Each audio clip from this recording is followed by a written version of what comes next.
the wheel, fire, the atomic bomb, the internet, putting a man on the moon. What do all of these things have in common? All of these events and inventions are landmarks of human history, some of the most important things to happen in all of time, and they are all mere footnotes of the peak of human progression. Red Dead Redemption 2. Ladies and gentlemen, we can only go downhill from 2018. I don't understand why people are so hell-bent on using the old BC and AD system. Get with the times, we've been using BRD2 and ARD2 for 5 years now. Seriously though, I believe that Red Dead Redemption 2 is the best video game of all time. It's not perfect, but honestly damn near to me, and it's definitely a masterpiece. It gets everything right, from story to open world to gameplay, everything. I think. This game literally changed and probably saved my life, and seeing as this game came out in 2018 and I started content creation earlier this year, this is the perfect opportunity to review this game. Because the day I uploaded this is October 26th, 2023, the 5th anniversary of Red Dead Redemption 2. So strap in, get yourself some popcorn, get yourself a drink, and get cozy. This video is going to be a long one. And just so you know, there will be spoilers in this video. There won't be spoiler and spoiler-free sections. I'm just going to go through this review assuming you've played the game. So if you haven't, please click off now. I'd hate to spoil such a fantastic game for you. I want to start this video off by talking about the way this game starts off. Think about classic westerns. Small towns with one main road in the middle of the desert, cactus growing everywhere, tumbleweeds rolling across the dirt, and small patches of grass where cattle and livestock can graze. This environment is a staple of the western genre. Now look at the very first shot of Red Dead Redemption 2.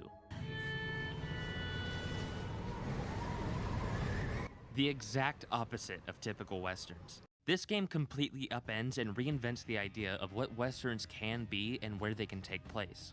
The first Red Dead Redemption was a bit of an eyesore, landing firmly in the camp of desert landscapes for about 85% of the map.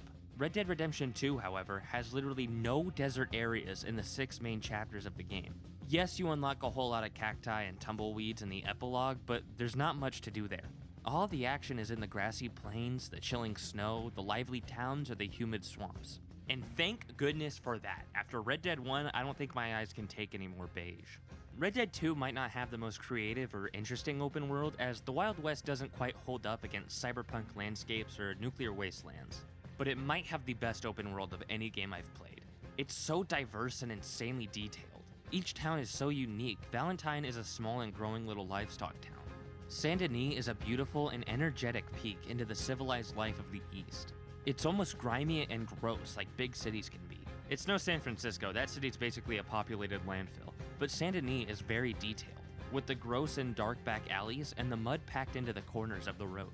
Strawberry is a scenic and very small woodland town with a rushing river running through the middle. Le Gras is a swamp.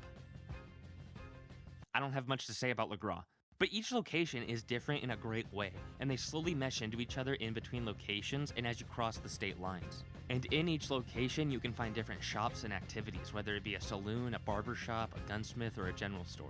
But those are shops, different services you can trade for. But what about entertainment? Within every town, and even in between towns at some train stations, you can find different mini-games and activities like poker, blackjack, or five-finger fillet. Hell, you can catch a show at the Saint Denis Theater. All that is great and necessary, but you can just find a town that has all you need, like Valentine or Saint Denis, and just hang out around there permanently. But this game negates that issue with each town having its own general atmosphere and having different side missions and random encounters exclusive to that location. Why should I ever go to Rhodes? They don't even have a barber. Well, that's where the doctor who got his wagon stolen is. That's where the gunsmith has a dark secret beneath his store. I pretty much never go to Tumbleweed because... But there are some great bounty missions there. Out in between towns, you can find these locations that tell their own story, such as the cabin that got struck by a meteor, or the haunted house of Emerald Ranch, or the man who died trying to deliver a letter to the love of his life, one Bonnie McFarlane. All these little details and stories make the world feel alive, and creates a fantastic and iconic impression on the player. So much so that by the end of the game, you can recognize where you are just by a landscape. Throughout the different camps you live in and the towns you visit, there are a few minigames you can lose hours in. It is true what they say, 90% of gambling addicts quit right before they hit it big. The buy-in for poker in Red Dead 2 is usually $2.50, and I've lost countless hours to poker because I'm out $25, and I just need a few more good hands before I become a gajillionaire. Blackjack is also super fun in this game, and it's my preferred card game. That's not that surprising though, as I have a reputation as the resident gambler in my friend group. I'm not saying that this at all happened, but it's entirely possible that when me and my friends were playing Blackjack on GTA Online, I lost 6 figures, sold my cars to win it all back, and then lost all that money too. Five Finger Fillet is surprisingly fun too. I don't like how it gets progressively harder and harder though. I much prefer how it was in Red Dead Redemption 1, where the difficulty scales with how much money you bet. The only minigame that actively pisses me off is dominoes. I hate that shit.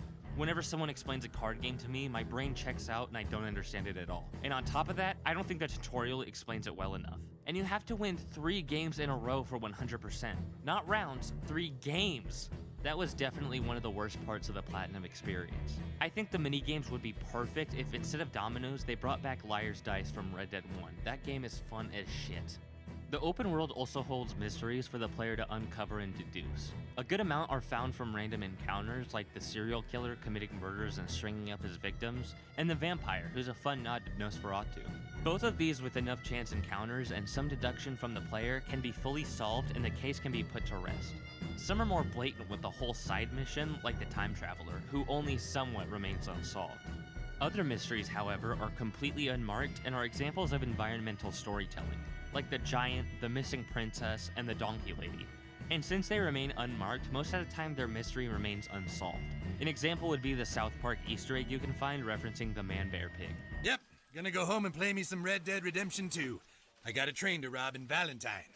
Another great addition to the Wild West civilization Rockstar made was the random encounters. A good amount are causes for violence. I can't tell you how satisfying it was to walk through Valentine, just hoping someone would try me, and then here comes some rival gang member or asshat civilian running his mouth. Not only will they taunt and antagonize you, but members of rival gangs will also jump you out on the road, or as the game calls it, bushwhacking. This not only provides some interesting, intense gameplay to horse riding, but serves the story as Colm O'Driscoll is making moves against Dutch, trying to take out his right-hand man. Some random encounters appear multiple times, holding their own story for the player to peek into, and sometimes you do get the full context, but other times you don't, which makes it feel more real, as all you get is a spectacle. You can also experience some of these chance encounters in camp, when gang members request that you find a specific and unique item for them. In the 5 years since this game has come out, I still haven't found all of the requests. A handful of these encounters that appear in the open world hold an air of mystery and eeriness. People like the blind fortune teller and the night folk have no backstory to the player, which is somewhat intimidating. You can also have a big effect on these random events, like saving the snake guy will result in a free gun of your choosing. And please, just leave this guy alone. With the amount of times he's died, he's the Red Dead 2 equivalent of the valet from the Diamond Casino. The open world of Red Dead 2 greatly benefits from the NPCs and animals as well. Nameless NPCs have whole lives they live out and jobs they perform daily. They get up, they drink coffee, have meals, go to work, and go to bed every day. They also have unique features, like the owner of the Strawberry General Store has a wooden leg. And when you attack or kill someone who is necessary for something, like the Strawberry General Store owner, they'll be there wrapped in bandages when you get back. And you'll often come across NPCs out on trails, as they'll ride by you and sometimes they'll be doing a job such as sheep herding. The AI for NPCs is really well done, and it fits the Western period that they sort of keep to their own path and do their own thing, but more often than not, their pride will get the better of them.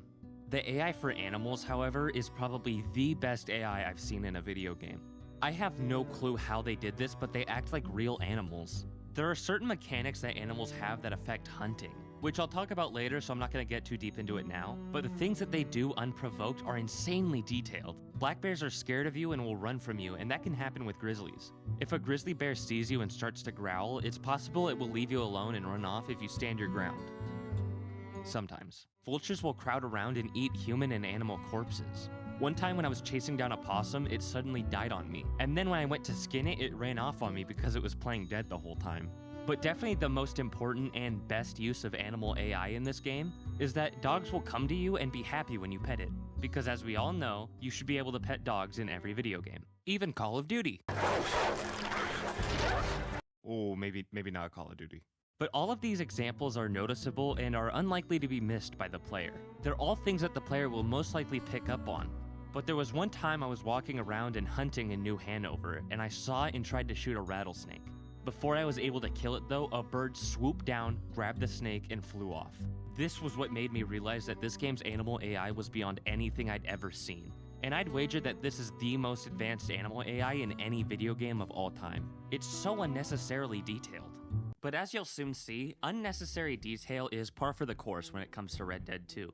It's completely full of things that I've never picked up on in my 5 years of playing. There's so many miscellaneous details, in fact, that this channel is pretty much only about the small and hidden details hidden throughout.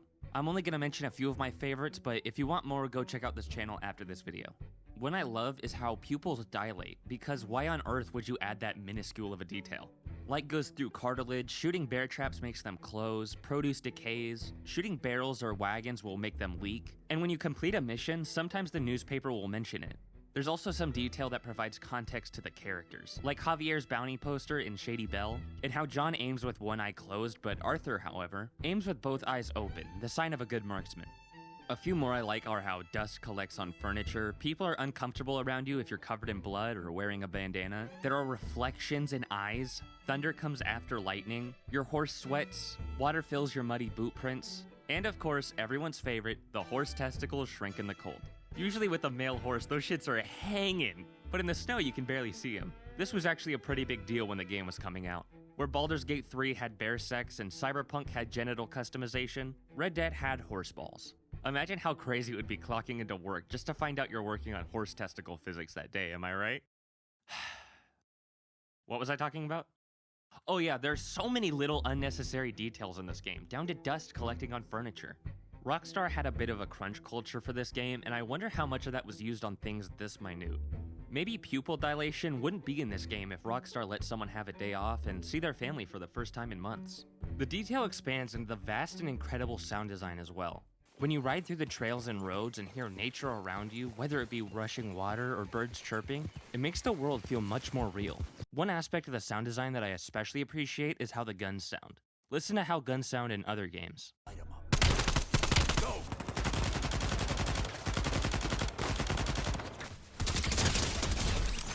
All of these gun sound effects are generic and can be swapped out with each other. But now listen to the Cattleman revolver. The crack of the gunshot is so well done, and the way it echoes is a brilliant detail. An underrated part of sound design that Rockstar absolutely nails is the sound of footsteps. They perfectly recreate the sound of ice crunching under boots, wooden floorboards creaking as you walk across them, mud squelching as your feet press in, and horse hooves pounding against the dirt or clopping against brick roads. I feel like sound design is underappreciated and easy to miss, but is crucial to video game immersion. Just listen to a few examples of how good they got it in this game.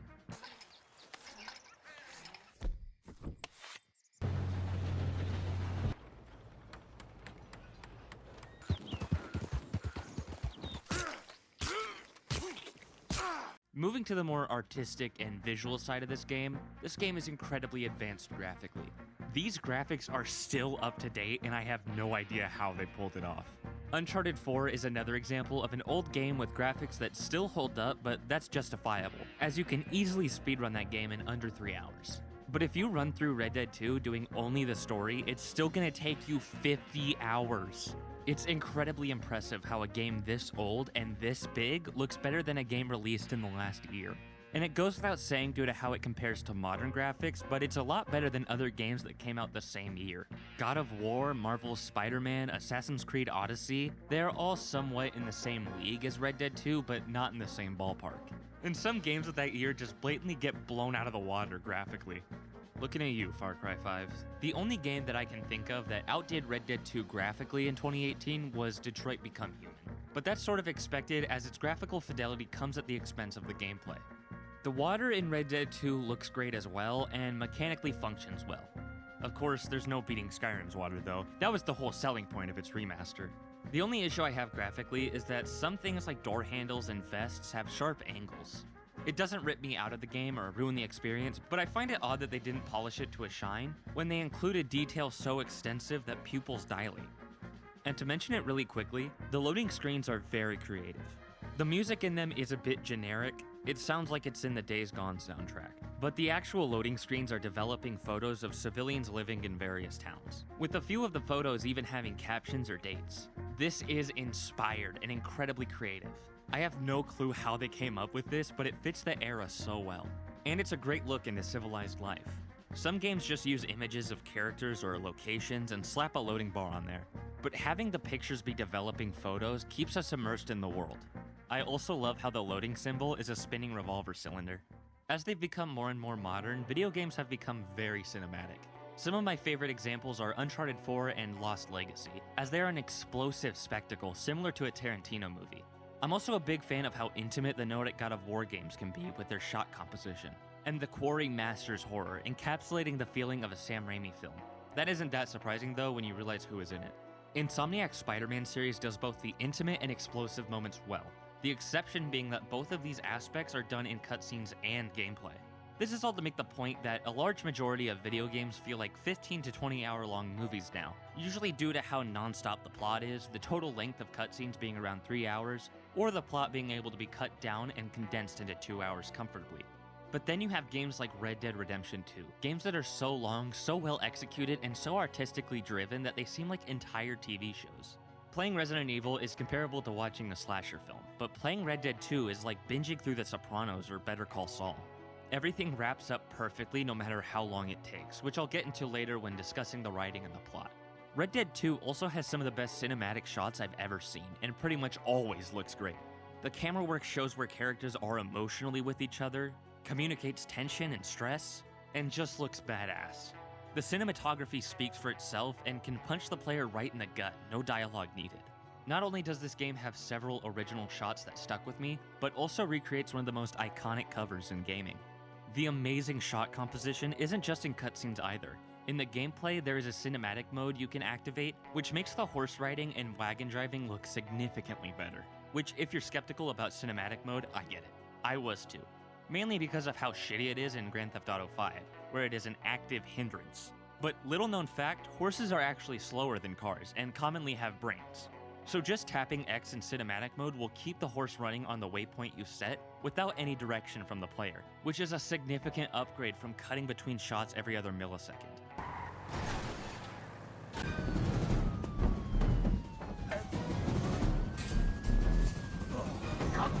One of the most important components of good camera work in a product is music, to help set the stakes and emotion. For example, watch this.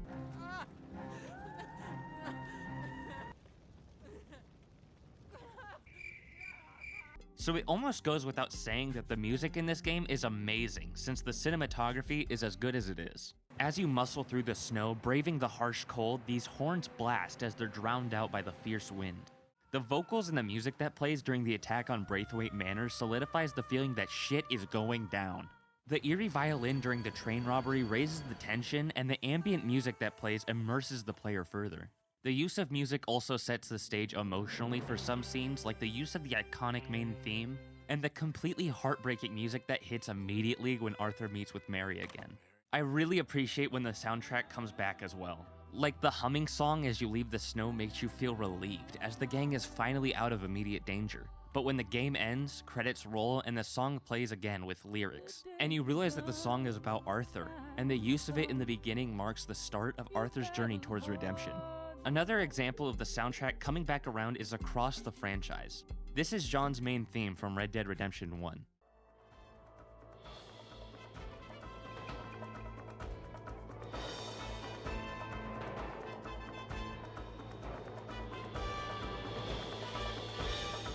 One of the most memorable video game character themes of all time. Now listen to the music in this scene when John is getting carried back to camp after obtaining his iconic scars.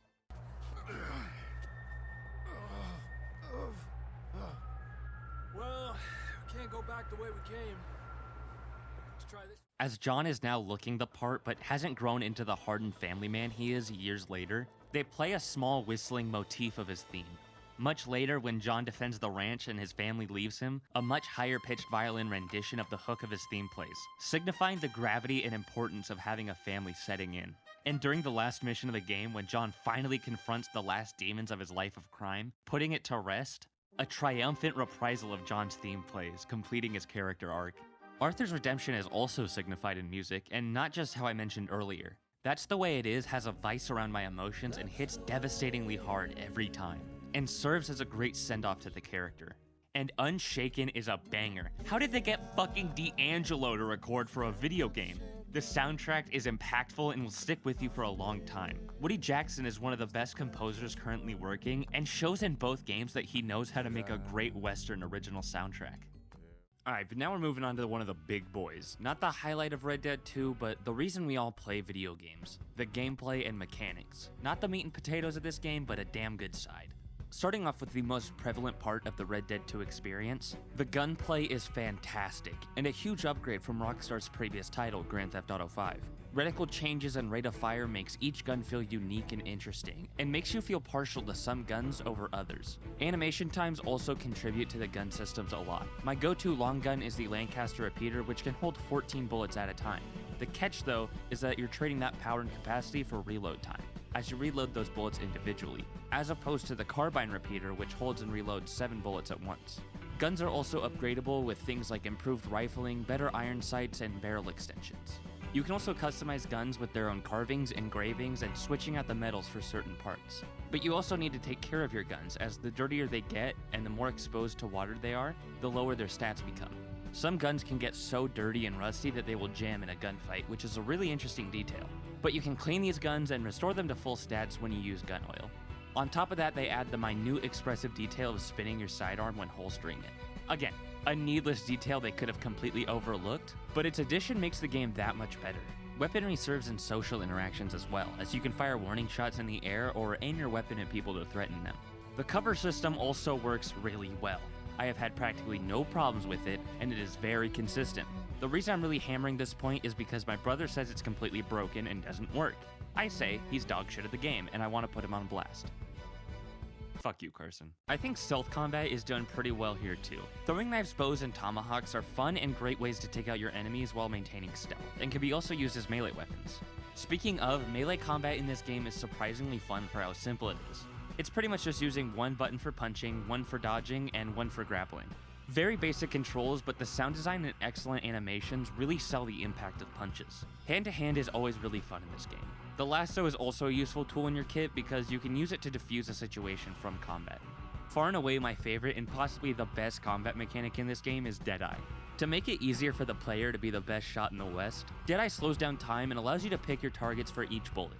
When you're done choosing your shots, time picks back up and Arthur fans the hammer. It is one of the coolest video game mechanics I've ever experienced. It feels so badass and is so accessible. The only aspect of Deadeye that might require skill to pull off is when you're drawing on someone. Deadeye functions in the reality of the game as well, as Arthur is just an amazing quick draw and is making these split-second decisions and moves. The only thing I don't like about Deadeye is when you activate it, your gun is fully reloaded as long as you have spare ammo, which is a little lame. Especially because I was completely oblivious to this for a while, and would actively reload my guns before activating Deadeye so I would have a full clip or cylinder. I also really love how they executed the honor system in Red Dead 2. In Red Dead 1, it was just sort of there to dictate how much of an ass you were. You did get price cuts or price hikes at stores depending on your honor, which makes sense, but that was about as deep as it got. In Red Dead 2 though, it adds on top of that and has an impact on the story. With low honor, Arthur dies a bad person who became a respectable outlaw who went out on his own terms. With high honor, Arthur dies trying to turn his life around and understands and prioritizes what really matters to him. The gang is beyond saving, and his father figure and brother has been manipulated and turned against him. And if he can't keep the gang together, he'll make sure John gets to live the life he couldn't. On top of that, Arthur can have 4 different endings depending on player choice and honor. And if your honor is high enough, you'll unlock a side mission serving as an epilogue to an important story beat. Another system I love is the dialogue system. You can be polite and greet people in camp or NPCs you meet in town and on the roads, or you can be a huge douche. Look at you, goddamn homunculus. Go find a skirt to hide under. You sure your mom and pa weren't related? I seen harder cow turds. You're a chump, Harden. There's also the ability to call out and rob people or hitch a ride with them. And speaking of robbing people, NPCs keep their money in inventory. Like one time I was on another feudal gambling binge, and this one dude took 20 bucks from me. I, of course, did the fiscally responsible thing and lashed out, putting 2 slugs in his head. I looted his body and there it was, my $20!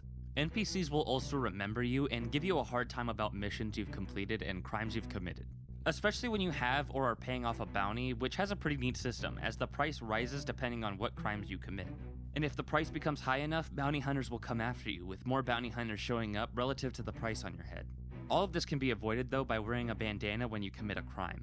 Once the law is after you and you've made your escape, your wanted indicator slowly depletes, giving you an actual progress bar instead of endlessly blinking stars like in Grand Theft Auto. A few other miscellaneous gameplay mechanics I appreciate are how there are multiple perspectives, 3 third person and 1 first, and there's a fast travel ability with trains, your main camp, and stagecoaches. Taking down enemy forts and camps is a fun side activity, selling loot to fences is a good way to make money, and they make the game much more realistic by making the player clean their horse, and by having uncooked meat spoil if it's in your satchel too long. This game also has surprisingly intricate and detailed hunting and fishing mechanics that seem super advanced. For hunting, each animal you kill will have a base star quality, which will net you a higher profit the higher star rating. The way you get a higher star count is you find a 3-star animal and kill it in a way that preserves it, like using the right ammunition, the right weapon, or lassoing the animal and knife killing it. When you go hunting, you can focus on their tracks with Eagle Eye, which also give you a visual to the wind direction. Wind has a huge effect on hunting, as animals will be able to smell you, which can alert your prey, possibly making it attack you. But you can also use this to your advantage by placing the proper bait upwind and keeping your sights set on any animals lured in that direction. And once you do kill an animal, it will eventually decay and become useless, whether it be on the ground in the open world or when being carried on your horse. When it comes to fishing, you need to use the proper bait and lure for whatever body of water you're casting in. When you get the timing down to hook a fish, you need to tire them out and reel them in. Once you have them caught, you can keep them or toss them back, which will funnily enough give you a higher honor rating. What the fish and other animals have in common is legendary variants. You can catch legendary fish to progress a side mission, and legendary animals will unlock buyable outfits and clothing at a trapper. The reason I got so in-depth about the fishing and hunting is so you guys have a good idea of the gameplay, because it's much more fun and engaging than other games. This is how fishing is in a lot of games.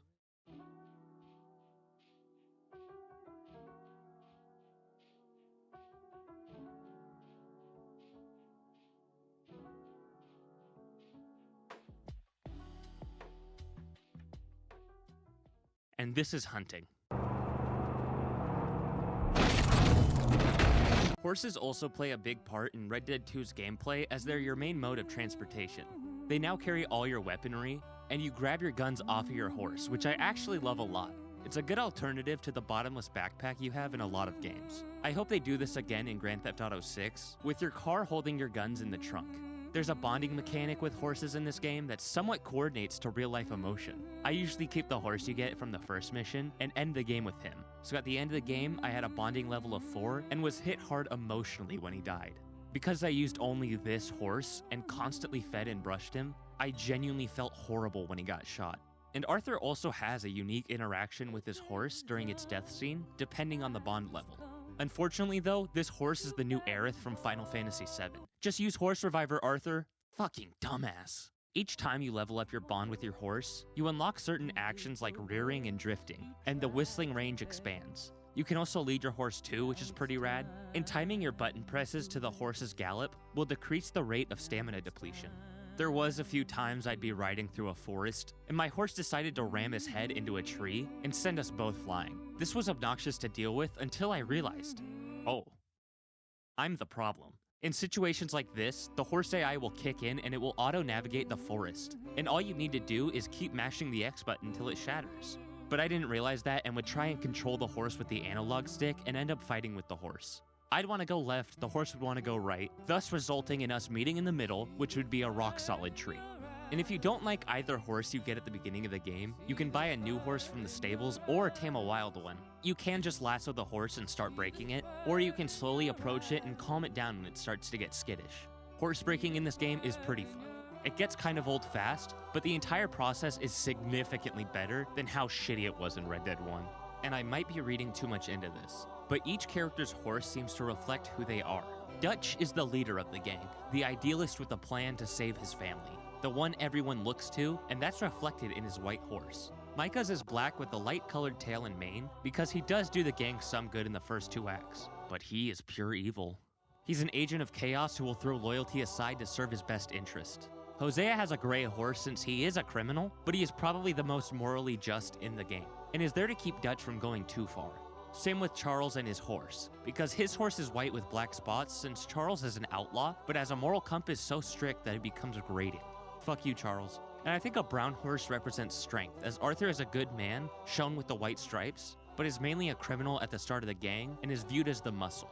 This would also explain how Bill has a big brown horse and he's a big strong dumbass. And going back to Arthur's horse real quick, the choice between a black horse or a brown one with white on it somewhat represents the choice that the player has to lead Arthur down an honorable or dishonorable path.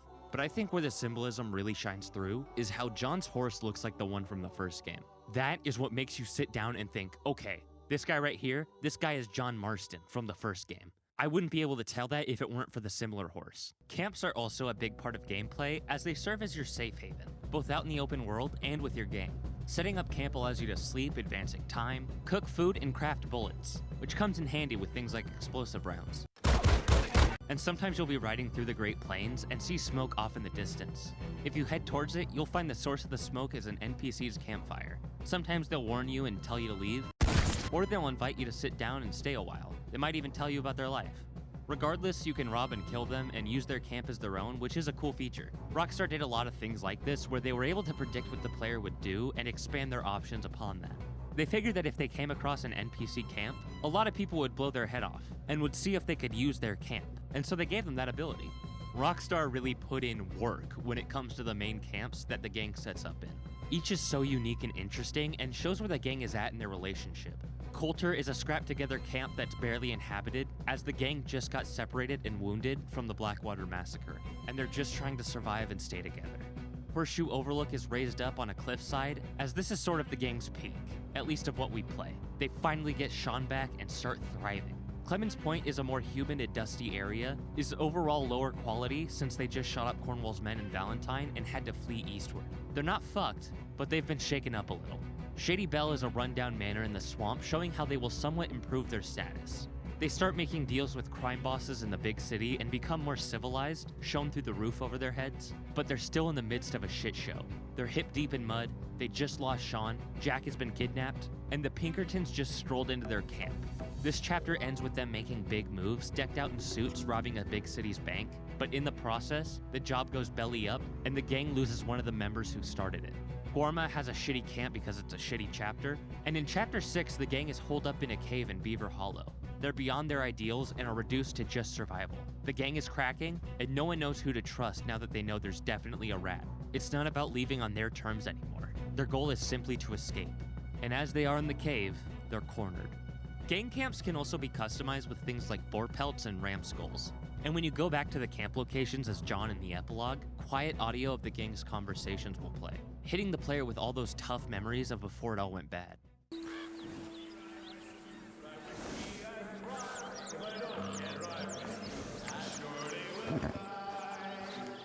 One of my favorite features of this game as a whole is how you can do chores in camp as Arthur, which will increase your honor, and other members will comment on your contributions. The player has a great amount of customization when it comes to both Arthur and the horse. The horse's mane and tail can be customized in length and color, and you can purchase different designs and add-ons to your saddle. You can buy outfits as a whole or create your own, down to your sleeves being rolled up or not, or whether or not you tuck your pants into your boots. When you've completed your outfit, you can save it and equip it at camp or store it on your horse. And not only can you buy hats at general stores or tailors, but some unique hats can be taken from NPCs and permanently become yours. And customizing Arthur doesn't stop at just clothing either. You can also cut your hair and facial hair, which grow out over time in-game. You can use pomades and hair tonics, and Arthur can also gain or lose weight depending on how often you eat, which is really interesting. It gets especially painful though when Arthur gets really sick and it becomes harder and harder to maintain his standard weight. A lot of games such as Insomniac's Spider-Man execute the main story brilliantly, but have mediocre side quests. I am a fan of the Taskmaster and Tombstone side quests, and Spider-Man 2 looks great with its Kraven and Mysterio side quests, but that game hasn't come out yet at the time of writing this script. But yeah, plenty of games have a great story with average side quests. I'll give you 3 guesses which game doesn't have that issue. Rockstar's side quests have always been a little rough. It's either super fun or a collectathon. Red Dead 2 does have a few collectathon side missions that made me miserable, but I've literally only done those once for 100% completion. Other than that, I pretty much do every side mission every time I start a new save. Jim Boy Calloway's missions are so entertaining, and drawing on former outlaws of an era when the West wasn't as tamed is incredible. There are also a few side missions that impact the plot and impact Arthur in a very serious way. When Arthur is really sick and sees his life is coming to a close, he finds this widow out in the woods who's surely gonna starve to death. To help her survive, he teaches her how to hunt and how to shoot.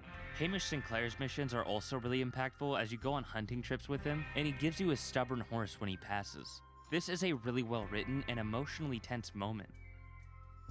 Or at least it would be if his horse wasn't named fucking Buell. But due to how important it is to the story when Arthur is honorable, my favorite side missions are the ones with Sister Calderon and Brother Dorkins.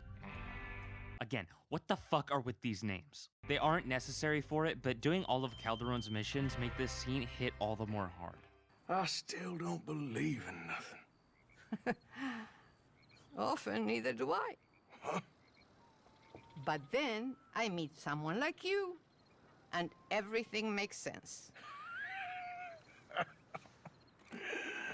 You're too smart for me, sister. I guess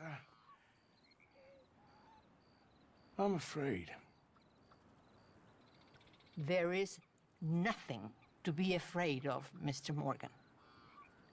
Take a gamble that love exists and do a loving act. Alright, put the onions away, wipe your tears, we still got more to talk about. When the side missions aren't ripping your heart out or making you feel like a badass, they're fucking hilarious. Some of my favorites are the escaped prisoners, the twins going after the same girl, the fish guy is awesome, and the artist is one of the best written characters ever. And he's right, as an artist with some of the most visually impressive works, I completely relate to what he's saying. No one appreciates fine art. Boobies are where it's at. Side missions do have really fun collectathons too. I really like finding the legendary fish and the treasure hunts, and finding the rock carvings spark a fun time travel theory. Bounties and money lenders also serve as a sort of side mission. They're very fun and each have their own unique story, like the miner who passed away. And Mark Johnson is a good example of how bounties sometimes will have multiple outcomes depending on your choices. And of course the bounties each have their logical systems and mechanics. Like lassoing or knocking out your target and then bringing them in alive will reward you with more money than when you turn them in dead.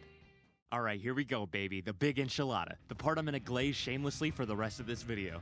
The writing. This includes the actual writing, the dialogue, the story, and what I'm gonna talk about first, the characters. The characters in this game are written with a Pegasus feather quill pen and with golden ink forged from the lightning of Mount Olympus. They all have great backstories and relationships with each other. Strap in because I'm gonna go on a quick-fire tangent of characters and their traits. Arthur Morgan is loyal to a fault and refuses the idea that he's a good person because his self-worth is tied to the life he lives. Dutch is an idealist with a silver tongue. He loves his gang and would gladly die for them, and desperately wants to get his people to safety. John is young and a deadbeat father who is often underestimated and goes through an arc of learning to be a family man and learning to put his wife and kid above all else. Sadie is a widow victimized by the O'Driscolls, but she doesn't let her trauma define her or hold her down. She only becomes stronger. Micah is a hot-headed, money-hungry gunslinger who can expertly manipulate people, and his loyalty only extends to what's best for him. Colm O'Driscoll is a gross and slimy man who has a gang purely for his protection, as he simply doesn't want to live by the rules. Agent Milton is a Pinkerton and a man of civilization and will stop at nothing to get his job done, no matter how long it takes. Hosea is a swindler and a performer who robs and steals without crossing a line and is always there to keep the gang from indulging in savagery. Abigail used to be a working girl, but she put that life behind her and only wants to settle down so that her son is safe. Jack is a tween with a bad attitude who loves his father and wants to do right by him, even if he doesn't always show it. Uncle is a lazy old man who can actually make a good plan when he's working and is more of a director than a man of action. Sean is a character I really relate to as we're both young men with high energy and we make everything a joke, and we both have an older brother who we love harassing. Charles is my least favorite character as he's a hypocritical outlaw who is on a high horse and is always morally superior. Javier is a sly thief who is always a bit relaxed but can kick it up to 100 in a second. Bill is a tough man with a rough exterior but hates the fact that he's never been the sharpest tack. Lenny is an ambitious young man who is always looking to impress the gang and cement his place in it. Grimshaw is a craftswoman who bosses around the women of the camp to keep things in order. Mary Beth is an innocent young sweetheart who doesn't belong in a gang like this. Molly is in love with Dutch and wants him to hear her out, but he often disregards her emotions, seeing her as too much to deal with sometimes. Karen is a promiscuous alcoholic who uses her sex appeal to trick and rob men. Chili has a troubled past that she left behind, but it often comes back to haunt her when she's not in the safety of the gang. Trelawney is more of an honorary gang member as he comes and goes, busy with his own schemes and swindles. Kieran is an innocent man who, despite being part of the Vanderlyn gang and the O'Driscolls, isn't meant for a life of crime. Strauss is a moneylender who's too cold and calculated to see how terrible his actions are. Now, do you see how extensive and vast these characters are? And that's not even all the gang. I didn't even mention Pearson, Swanson, or any other important characters, like Cornwall, Mary Linton, Sister Calderon, Thomas Downs, Rainsfall, Eagle Flies, Angelo Bronte, the Greys, or the Braithwaites. And they all continue to evolve throughout the game, and each have their own reactions to story beats. I honestly can't think of a game that has characters written this well. Some come close, like God of War, Cyberpunk, and Baldur's Gate 3, but none match the quality of Red Dead 2. If there's a game that has character writing you think matches or surpasses that of Red Dead 2, please comment and let me know. I'm always down to play games like that. Not only do these characters have really well-written personalities and backgrounds, but their dialogue is fantastic. For example, Arthur is a pretty genuine and kind-hearted person, but has a bit of snark to him, and can turn into the scariest motherfucker alive. Now, firstly, we ain't friends. Don't make no mistake on that subject. Now, secondly, he can't hardly see, let alone reason. Now, reasoning ain't never been one of my strong points neither, but seeing I do just fine.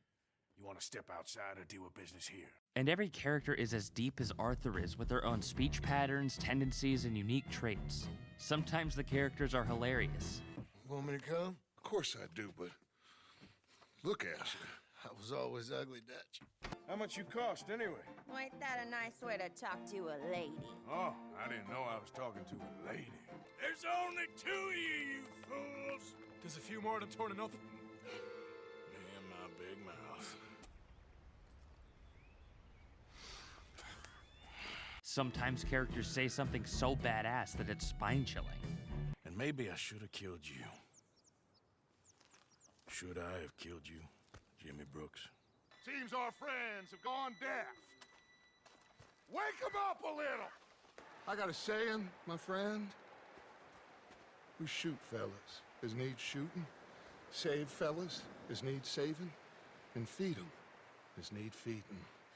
We are gonna find out what you need. Sometimes they're complete dickheads. These deer been here. And recently. How can you tell? How can you not? Look, if there's game in those hills, I'll find it. And you can kill it. You need to rest, Charles. You think this is rest? Fuck you, Charles. But then they'll say some shit that just hits you like a Mack truck emotionally. Have I been a terrible fool, Arthur? I don't know. I don't know enough about it. But one thing I do know. There ain't no shame in looking for a better world. You're good women. It would mean a lot to me. Please, go to your family. Arthur, get the hell out of here and be a goddamn man. You're my brother. I know. I know. I gave you all I had. I did. If after hearing that you need to pause the video, take a lap, regain your composure, no one will judge you. Red Dead Redemption 2's writing can be masterfully subtle. It respects the audience and never really spells anything out for you. I found a place where we can get some shelter. Let Davy rest while he... You know. That many men? Oh, they knew we were coming. Out here risking our necks, and for what exactly? For an idea that don't work no more. How you mean? You know just what I mean. Each scene clearly communicates what it's trying to say without outright saying it. In this first scene, it's pretty obvious, but a game with worse writing would probably have Arthur outright say, "Let Davy rest while he dies." In the second clip, Dutch alludes to the idea of a rat in the camp in the very first mission of the game. And in the third, John asks Arthur what he means when he says that the idea they're chasing doesn't exist. And Arthur doesn't elaborate, he just says, "You know what I mean." Because John does, and so do we. It's over for them. It's only gonna end one way, and he urges John to get out before that happens. The writing team, when it came to dialogue, also nailed it completely out of the park when it comes to building tension. Just watch this scene. A fine young man. And in such complex circumstances. Arthur, isn't it? Arthur Morgan? Who are you? Yes, Arthur Morgan. Vanderlyn's most trusted associate. You've read the files. Typical case. Orphaned street kid seduced by that maniac's silver tongue and matures into a degenerate murderer. Agent Milton? Agent Ross. Pinkerton Detective Agency, seconded to the United States government. Nice to finally meet. We know a lot about you. Do you? You're a wanted man, Mr. Morgan. There's $5,000 for your head alone. $5,000? For me? Can I turn myself in? We want Vanderlyn. Old Dutch. I haven't seen him for months. That's so. Because I heard a guy fitting his description robbed a train belonging to Leviticus Cornwall up near Granite Pass. Oh, ain't that a little old-fashioned nowadays? Apparently not. Listen. This is my offer, Mr. Morgan. Bring in Vanderlyn, and you have my word you won't swing. Oh, I ain't gonna swing anyways, Agent, Milton. You see, I haven't done anything wrong, aside from not play the games to your rules. Spare me the philosophy lesson. I've already heard it from Mac Callender. Matt Callender? He was pretty shot up by the time I got to him. So really, it was more of a mercy killing. Slow, but merciful. You enjoy being a rich man's toy, do you? I enjoy society, flaws and all. You people venerate savagery, and you will die. Savagely, all of you. Oh, we're all gonna die, Agent. Some of us sooner than others. Good day, Mr. Morgan. This game has absolutely top-notch writing when it comes to the story as well. I'm hesitant to call it the best though. Let me ask, which is better, film or television? Plenty of people have a preference, they like TV or film over the other, but which one is objectively better? It's a nearly impossible question to answer, and it's comparable to the best written story in video games. To me, it's between Red Dead Redemption 2 and The Last of Us. The Last of Us is a self-contained and relatively short story that's very accessible and easier to consume, like a movie. Red Dead 2 is like a TV show, like The Sopranos. It's very long and very big, and it's a much larger undertaking to watch. They're both so well executed and yet so different that it's very hard to say whether The Last of Us or Red Dead Redemption 2 is a better story. But frankly, the fact that it's good enough to be compared to The Last of Us, a story that's been culturally impactful since its launch, is a remarkable feat. The only time that Red Dead 2 falters in its writing is Gorma. They needed an excuse for the law to lay off the gang for a bit, and boy did they take it. Chapter 5 really does feel like a different game, and it's probably the worst part of the game. It's a bit too ridiculous that they would be able to find their way back after being shipwrecked, but it's fine. It's a part I always rush through, but regardless, it could be worse. Sure, they dropped the ball a little bit with Gorma, but then they picked the ball back up and fucking slam dunked that shit for a game winner. Even though Gorma is such shit, I honestly respect Rockstar for having such a bad section, only to do much better immediately after. It sort of seems like they're flexing, as any other studio wouldn't be able to recover from that. One of the ways this game's writing excels is the bookends they incorporate. Well before this game starts, Arthur was in love with a woman named Mary. They tried to stay together, but Arthur's life of crime got in the way.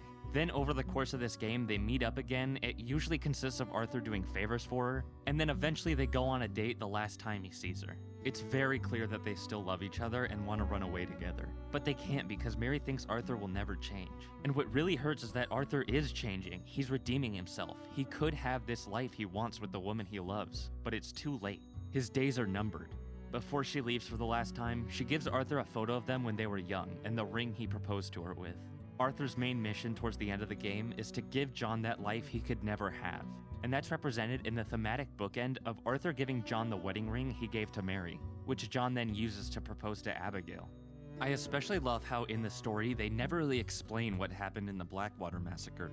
After piecing together what little information we get, it's clear that some bad shit went down, bad enough to shell-shock everyone a little. No one wants to talk about it, and they all just want to move past it. It keeps an air of mystery around it and makes it seem all the more tense. And speaking of, they sow the seeds of Micah being a rat throughout the story, even from the very beginning. Hosea mentions at one point that he and Arthur had a huge lead in Blackwater, but Micah got all excited about the ferry job and it went to shit. Like I showed you earlier, in the first mission when Arthur asks if Dutch thinks it was a setup, Dutch says that they must have known they were coming, and chances are, since the ferry job was Micah's, he was the one who told the law. They also let a few plots marinate for a bit before picking them up again, in a good way. Sadie Adler joined the gang in the very first mission, and in it, her husband gets killed by, and she's assaulted by, the O'Driscolls. I think a lot of writers would start her revenge mission right away, as that's how many revenge stories go. Just look at Ride to Hell Retribution, that's an immediate revenge mission. Even the best games of all time succumb to this pitfall. But with Sadie, she grieves her husband and heals for the first 2 chapters. Then at the beginning of chapter 3, she starts to become her old self again, runs an errand with Arthur, and finds her place in the gang. Then when she's moved past the overwhelming grief and is out kicking ass, that's when she takes advantage of situations to achieve her vengeance. It's so much more realistic and human this way, and I really appreciate it. Just when you're starting to forget about Sadie, they give her one of the best character arcs I've ever seen. What I think the best writing and arc in this game is, though, is Dutch's mental decline. I've heard a lot of people say that Dutch showed his true colors in the end. I completely disagree with this, and again I say, fuck you, Carson. I wholeheartedly believe that Dutch was stressed, manipulated, and overcome with grief and the need to help his people that he went crazy. He lost a few good people in the Blackwater massacre. He was hunted by Cornwall and the Pinkertons. His plans kept on going to shit, some of them through things outside of his control because there was a rat in the camp. And the rat was the one in Dutch's head. He was manipulated by Micah to question who he could really trust. Micah turned Dutch against Arthur, who he saw as a son. His best friend was killed, he and his gang were shipwrecked, and the woman he loved died. And he thought that she was the rat. And the entire time, he's just trying to help the gang escape. And while I don't personally believe this to be the case, some people believe Dutch sustained an untreated concussion during the trolley crash. Again, I don't think that's what made him go insane, but it certainly couldn't have helped. Some people believe that's stupid and that it completely ruins Dutch's arc, but I really disagree. It only enhances Dutch's arc by giving him more to deal with, and I'd gladly accept it if one of the writers confirmed it to be canon. All of this deteriorated his mind and he snapped. I honestly think that he's the morally strong man we see in Chapter 2. And by Red Dead 1, he's mentally unwell, he's gone completely insane, he's lost his morals, and it's not about his ideals anymore. He's just trying to survive and outrun the law. And let's say that is who he truly is, fine. He truly is that horrible man he turns into. How could he put on that front for years? Arthur and Hosea have known him since 1878. You're telling me he kept up that facade for 21 years? And the ending of the epilogue is ruined too if that's the case. Because if Dutch is that monster the Pinkertons hunt, why did he kill Micah? Dutch killing Micah just turns into him doing John a favor. But if he went crazy like I think, Dutch sets things right and does what he should have done 8 years ago. Dutch's mental decline is, in my opinion, the best showcase of writing in this game, and should be studied for how fantastic it is. But my favorite piece of writing in this story is what the game is based around, Arthur Morgan's redemption. Arthur continues this cycle of pain and crime in the interest of the gang until he contracts tuberculosis from Thomas Downs. As a side note, I think this is a great end to Arthur Morgan. We'd expect him to go out in a hailstorm of bullets, but that's not how it goes. I can't put it better than Arthur, so I'll read what he writes in his journal. He writes, "All them bullets shot at me, all them horses threw me, all them fights, and it was the beating of that pathetic little fella at Downs that killed me." It's ironically his criminal acts that leads him to turning his life around. He learns what matters to him and understands what he needs to do, and in the end, redeems himself. I've heard people say that just because Arthur did a few good things at the end of his life doesn't mean he's made up for his life of crime before. Now, a lot of people who say this played with low honor, which, yeah, I can get how you would see that, but I think the experience is ruined if you finish the game with low honor. I've also heard some people say the same thing after playing with high honor, and again, I disagree. Life isn't so black and white. Looking at life as keeping score of the good and bad you do is way too pessimistic, and the bad is always going to be higher. Like Sister Calderon says, he claims to be an awful person, but goes and saves human trafficking victims or absolves people's debts. He's a good man in a complicated family that he loves and is loyal to. He's just in a bad situation. And in the end, through his new understanding and actions, Arthur Morgan is redeemed. I truly believe that Red Dead Redemption 2 is the greatest video game of all time. Definitely a top 3. It's for sure my personal favorite, and I can't believe it's been 5 years. I've played it a shameful amount of hours, and I will continue to for the next 5 years as well. I think it goes without saying that I give this game a 10 out of 10, and I believe that it's damn near perfect. I eagerly await Grand Theft Auto 6 and the next installment of the Red Dead franchise, as Rockstar always nails the main releases out of the park. Thank you guys so much for watching this video, I really appreciate it. If you watched this far, I applaud you because I know my videos aren't the best on YouTube, and hot damn, this video is long as shit. This whole script is over 10,000 words long, so once again, thank you guys so much. I'm really proud of how this video turned out, as I've been working on it for about 2 months now alongside other content. If you like this video, a like would be really appreciated, and maybe you'll like my other videos, so go check those out. And I hate asking, but please subscribe as it would really help me out, and it means more to me than you know. Also, if you want to, comment and let me know what you thought of the video, and what you think of Red Dead Redemption 2. It's my favorite game of all time, and I'd love to discuss it with you guys. Even if you hate the game, I'd be very interested in hearing what you have to say. And if you hate the game, you should go watch Dardigan's Everything Wrong with Red Dead Redemption 2 video. It's genuinely a great video, and he brings up some great points. Anyways, the next video out should be Spider-Man 2. Chances are I'm loving it, so expect that video next, and I'll see you guys then. Thanks again for watching. Thank you, Rockstar, for making a game that changed my life, and take care.